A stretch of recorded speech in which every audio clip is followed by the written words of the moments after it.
In this video, we're going to get to the bottom of why Reuben Foster went from being on top of the world and praised by 49ers general manager John Lynch, as seen here. Reuben Foster, he's lived up to it and some. He's been all over the field. He's doing what he's always done, making plays. He's got a special energy and magnetism around him. It's going to be hard to keep him off the field. We're very pleased to have Reuben Foster a part of the 49ers for years to come. To ultimately having his life and career torn apart, as we get a small glimpse of here. But I do want to be very clear, abundantly clear, that if these charges are proven true, if Reuben did indeed hit this young lady, he won't be a part of our organization going forward. Wow, that's a serious statement from 49ers general manager John Lynch.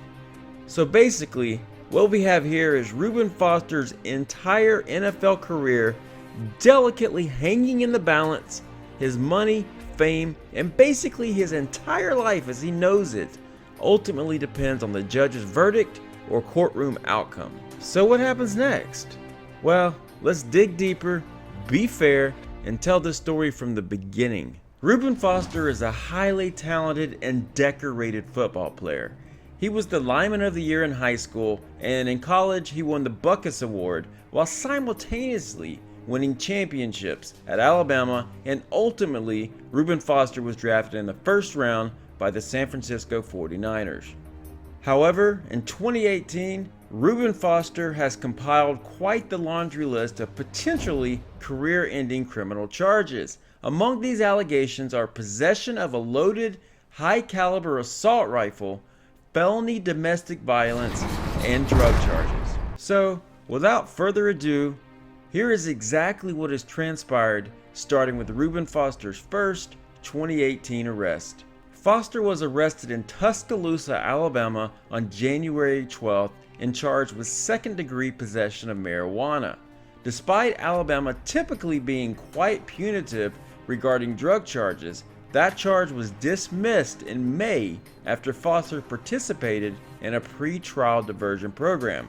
On June 6th, Foster pleaded no contest in Santa Clara County Superior Court to unlawful possession of an assault weapon and was sentenced to 2 years of probation. So far so good, right? Well, in a turn of events that put his entire professional football career and freedom in jeopardy, Foster was arrested in Los Gatos, California on February 11th and charged with multiple felonies. Specifically, he was charged with domestic violence with an allegation that he inflicted great bodily injury, forcefully attempting to prevent a victim from reporting a crime, and finally, possession of an assault weapon. All three of these charges are felonies. At this point, I honestly don't know what's up with Reuben and his insistence on being, quote, strapped. I mean, having a gun is not exactly doing him any favors. At any rate, these charges resulted from his then girlfriend alleging that he had dragged her by her hair, proceeded to punch her in the head 8 to 10 times, and then physically throw her from their home. Wow. Reuben Foster had to lawyer up and spend months wondering if he would end up in jail, much less play football again. Can you imagine what was going through this dude's mind?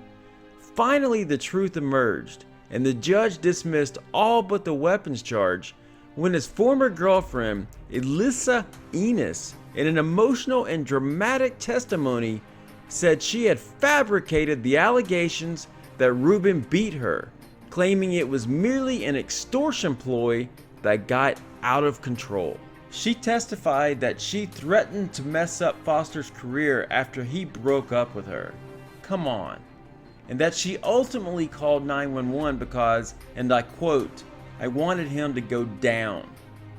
Upon further questioning from Reuben Foster's attorney, she also admitted that she attempted to get a previous boyfriend arrested for domestic violence in 2011 in a similar scheme. Holy mother of, this woman is evil! Anyhow, she further denied that anyone, including Foster, had paid her to recant or take back her accusations that ultimately started these felony charges that were going to end Reuben Foster's pro football career and possibly even his freedom. Serious stuff. This insane ex-girlfriend further stated, "I was pissed and I wanted to end him." Wow, this girl needs some help. Even after the allegations were emphatically recanted, the judge, Nona Clippen, decided she would just delay her decision to send the case to trial for another entire week.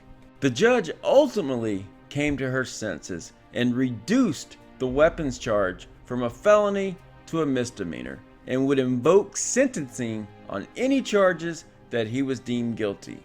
So after all of that, you're probably asking, what punishments did Reuben Foster actually end up with? Well, Foster was later sentenced to 2 years on probation with 30 days on a sheriff's work program. The judge waived the work program to allow Foster to perform 240 hours of community service instead. Foster must also pay $235 in fines, and finally, he must give up his weapon, which, if you're curious, was a 6-hour 5.16. Whoa, this weapon is no joke.